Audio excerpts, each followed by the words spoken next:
नमस्ते, राधे राधे। उम्मीद करती हूँ आप सभी लोग बहुत ही खुश होंगे और अपनी पढ़ाई अच्छे से पूरी कर रहे होंगे। पहले दो लाइनें सुनते हैं। जान लगा दो अपने सपने को पूरा करने के लिए, जान लगा दो अपने सपने को पूरा करने के लिए, जिसके लिए आपके घर वाले बेसब्री से इंतज़ार कर रहे हैं। तो हम लोग आगे देखते हैं। हम लोग पढ़ रहे थे संज्ञा। संज्ञा की परिभाषा बताई थी। जहाँ किसी व्यक्ति, वस्तु, स्थान या भाव, जहाँ किसी व्यक्ति, वस्तु, स्थान या भाव के नाम को संज्ञा कहते हैं। संज्ञा के मुख्य रूप से दो भेद होते हैं। नंबर एक यथार्थवाचक, इसको हम लोग देख सकते हैं इसलिए इसे दृश्यवाचक कहते हैं। नंबर दो भाववाचक, इसको हम लोग नहीं देख सकते हैं इसलिए अदृश्यवाचक होता है। फिर बताया था दृश्यवाचक के चार भेद होते हैं। नंबर एक व्यक्तिवाचक, नंबर दो जातिवाचक, नंबर तीन पदार्थवाचक, नंबर चार समूहवाचक। इसके बाद बताया था प्राचीन हिंदी के अनुसार संज्ञा के भेद 5 प्रकार के होते हैं। नंबर एक व्यक्तिवाचक, नंबर दो जातिवाचक, नंबर तीन पदार्थवाचक, नंबर चार समूहवाचक और नंबर पाँच भाववाचक। इसके बाद बताया था आधुनिक हिंदी के अनुसार 3 प्रकार के होते हैं। नंबर एक व्यक्तिवाचक, नंबर दो जातिवाचक और नंबर तीन भाववाचक। द्रव्यवाचक को बताया था, द्रव्यवाचक और समूहवाचक को ये दोनों भाववाचक में ही जोड़ दिए जाते हैं। इसके आगे हम लोग पढ़ेंगे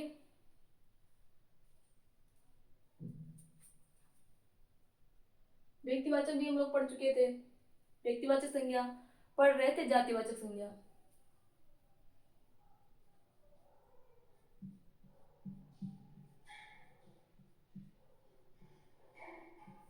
जातिवाचक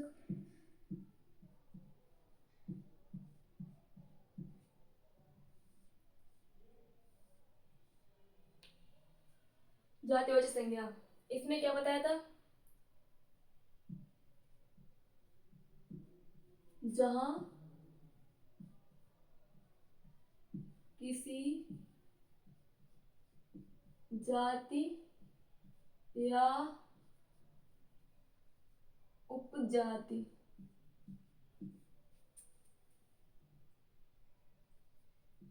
का पता चले उसे कहते हैं जातिवाचक संज्ञा। जातिवाचक में बताया था गाय,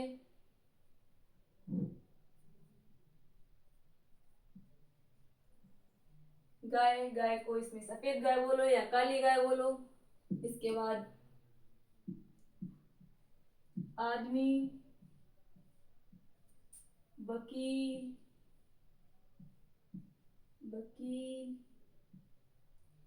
और मंत्री। इसके बाद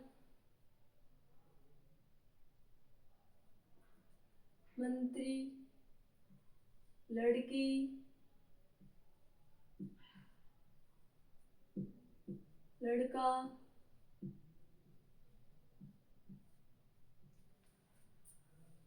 और सोचिए बिल्ली,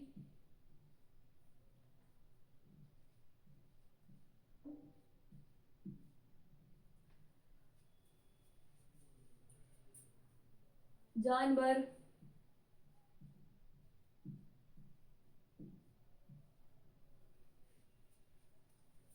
और भी बहुत सारे होते हैं। ठीक है, अब आगे पढ़ेंगे। आज पढ़ेंगे भाववाचक।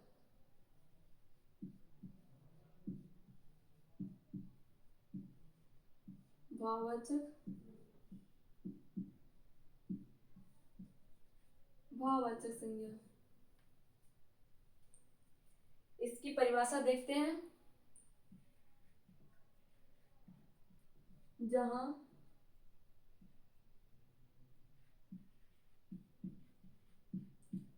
किसी के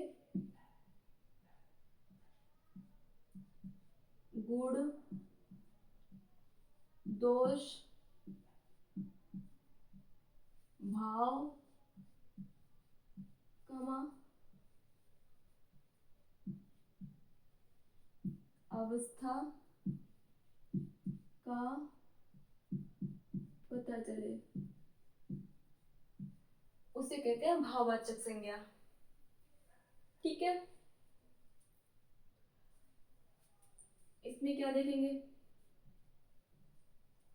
हमने बताया था कि इसको हम लोग देख नहीं सकते हैं, ठीक है, और ये एक वचन होता है। अगर हम इसको बहुवचन में बनाएंगे भी तो ये जातिवाचक में चला जाता है, इसलिए एक वचन होता है।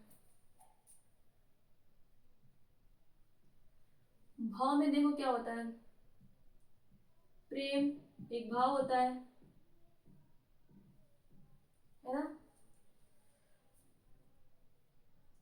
प्यास एक भाव होता है, और गुणों में क्या, ईमानदारी,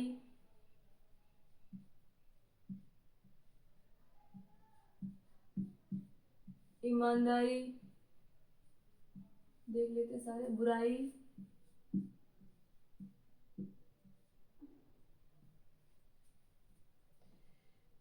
क्रोध, परिश्रम,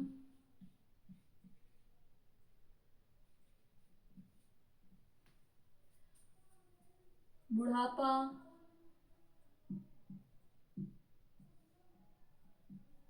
गरीबी,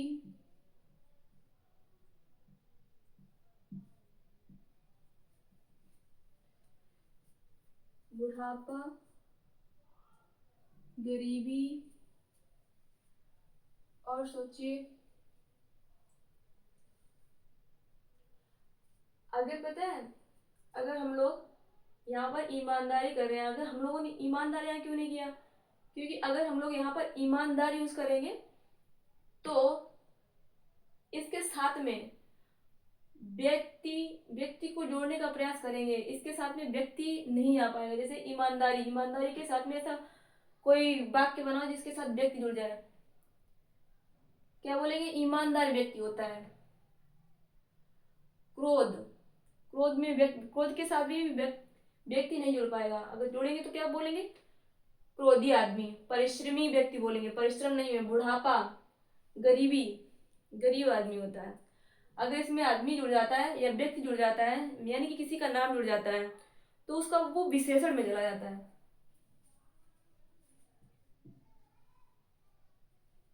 अब इसके बाद पढ़ेंगे हम लोग भाववाचक, इसके बाद पढ़ेंगे द्रव्यवाचक। द्रव्यवाचक,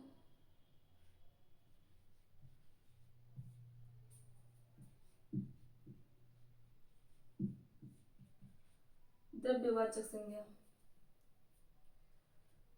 यहाँ पर क्या होता है, इसमें ठोस, द्रव,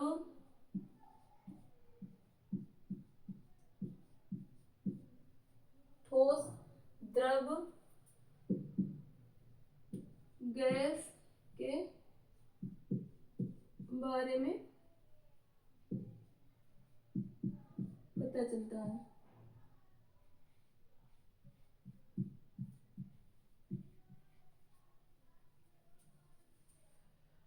जैसे कि पहले देख लेते हैं हम लोग खाने पीने की चीजें।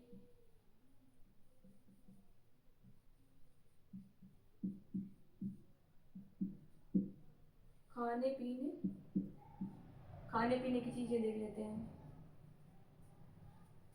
जैसे कि दूध, घी, तेल, तेल,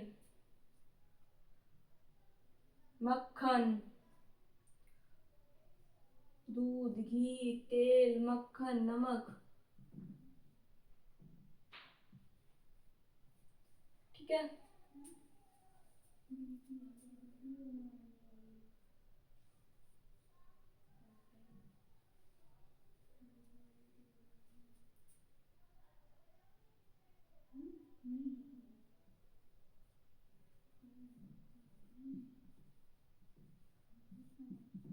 इसमें देख लेते हैं, द्रव वाले में देख लेते हैं।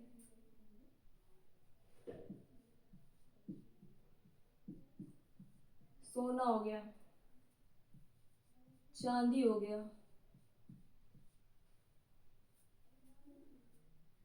सोना है, चांदी है, इसका मतलब देख, समझ रहे हो? इसको क्या करते हैं, इसको हम लोग द्रव्यवाचक में इसको हम गिनती नहीं कर सकते हैं, इसको हम लोग गिन नहीं सकते हैं। क्या दूध को गिन सकते हो? घी को गिन सकते हो? तेल को, नमक को, सोना को, चांदी को हम लोग नहीं गिन सकते हैं। इसकी मात्रा बताई जाती है ओनली, इसको हम लोग गिन नहीं सकते हैं।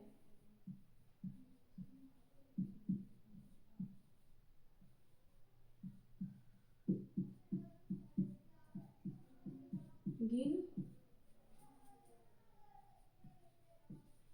नहीं सकते, ठीक है। अब देखिए इसमें, इसको देख लेते हैं, समूहवाचक को।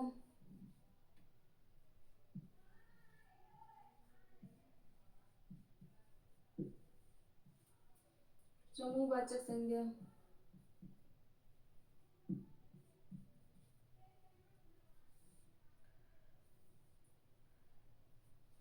इसमें क्या होता है,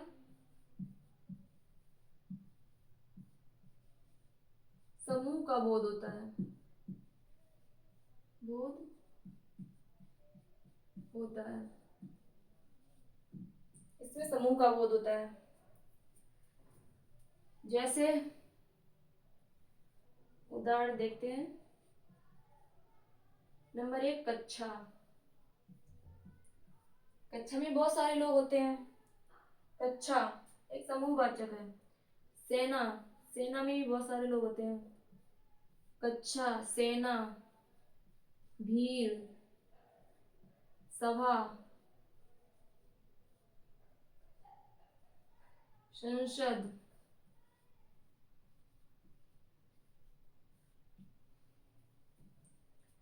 संसद, गुच्छा, पुंज,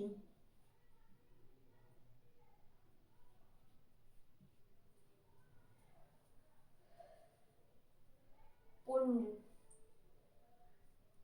एक बार रिवीजन कर लेते हैं हम लोग। जातिवाचक संज्ञा, जहाँ किसी जाति या उपजाति का पता चले, जाति या उपजाति कल हमने बहुत अच्छे से बताया था। गाय, आदमी, वकील, मंत्री, लड़की, लड़का, बिल्ली, जानवर। और इसके बाद में भाववाचक, भाववाचक संज्ञा में क्या होता है, जहाँ किसी के गुण, दोष, भाव, अवस्था का पता चले, वहां पर भाववाचक संज्ञा होती है। जैसे कि प्रेम, प्यास, ईमानदारी, बुराई, क्रोध, परिश्रम, बुढ़ापा, गरीबी। इसके साथ में किसी व्यक्ति, इसको इसमें व्यक्ति लाकर देख लेंगे, या किसी का नाम नाम ला के देख लेंगे। अगर इसमें व्यक्ति का नाम या व्यक्ति जुड़ सकता है तो वो विशेषण में चला जाएगा। विशेषण आगे पढ़ेंगे हम लोग, तब देखेंगे। और इसमें आते हैं द्रव्यवाचक संज्ञा में, ठोस, द्रव, गैस के बारे में पता चलता है। खाने पीने की चीजें में दूध है, घी है, तेल है, नमक है। और फिर इसमें द्रव्य आ जाता है, सोना है, चांदी है और पारा है, ये सब द्रव्य आ जाएगा। इसको हम लोग गिन नहीं सकते हैं, इसको ओनली मापा जा सकता है, ठीक है। समूहवाचक संज्ञा में इसमें समूह का बोध होता है। उदाहरण में देखते हैं, कक्षा है, सेना है, भीड़ है, सभा है, संसद है, गुच्छा है, पुंज है, परिवार है, ये सब आ जाएंगे इसमें। अब नोट करके लिख लो यहाँ पर।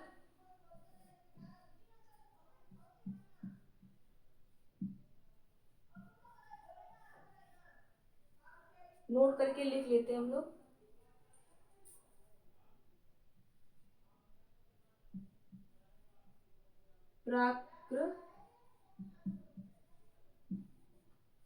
प्राकृतिक आपदाएं, प्राकृतिक आपदाएं, ये इसमें चलिए थी जातिवाचक में, जाति वाचक में आती है।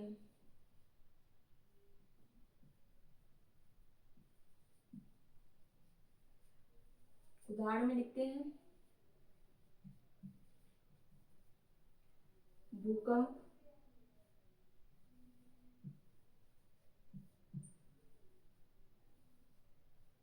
ज्वालामुखी,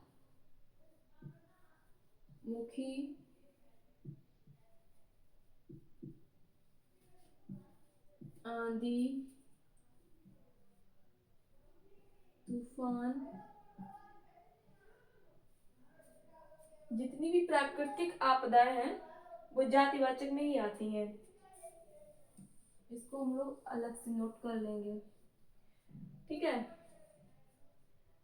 इतना ही पढ़ते हैं, इसके बाद पढ़ेंगे हम लोग कल।